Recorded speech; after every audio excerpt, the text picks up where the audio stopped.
আসসালামু আলাইকুম রহমতুল্লাহি ওয়া বারাকাতুহু। সম্মানিত ভিউয়ার্স, আমি এখন আছি পবিত্র মক্কা নগরীর হারামের পাশে। নতুন হারাম বলা হয় আর কি এটাকে। এটা হলো নতুন হারাম। এইটা হলো নতুন হারাম, মানে আল মসজিদ আল হারাম যাকে বলা হয়। এটা হলো নতুন আল মসজিদ আল হারাম। এইটা হলো নতুন হারাম যাকে বলা হয়, বা নতুন আল হারাম আল মসজিদ যাকে বলা হয়। এখানে যারা উমরা শেষ করে হেরামের কাপড় খুলে নামাজ পড়তে আসে, জুমার নামাজ বা অন্যান্য নামাজ, তাদেরকে এই যে গেটটা দেখতেছেন, এই গেটটা দিয়ে ঢুকানো হয়। এই গেট দিয়ে ভিতরে গিয়ে নামাজ পড়তে পারে।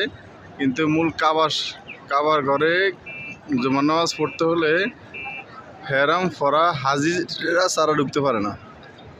এখানে ঢুকতে পারে হেরামের কাপড় ছাড়া, বা এরকম মাঠে বসে নামাজ পড়তে পারে।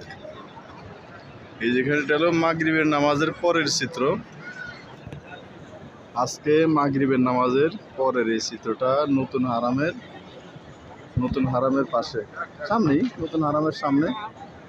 মাগরিবের নামাজের আজানের আগে এখানে কিছু নাস্তা পানির ব্যবস্থা করা হয় এবং আজান শেষে নামাজ পড়া হয় এখানে বসেই।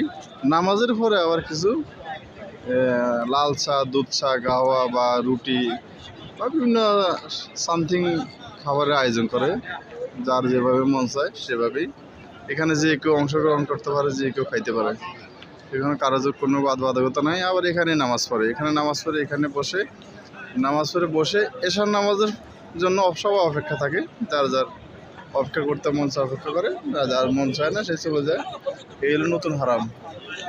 সবাই দেখে আশা করি উপকৃত হবেন, ভালো লাগবে। ওকে, আসসালামু আলাইকুম ওয়া রাহমাতুল্লাহি ওয়া বারাকাতুহু।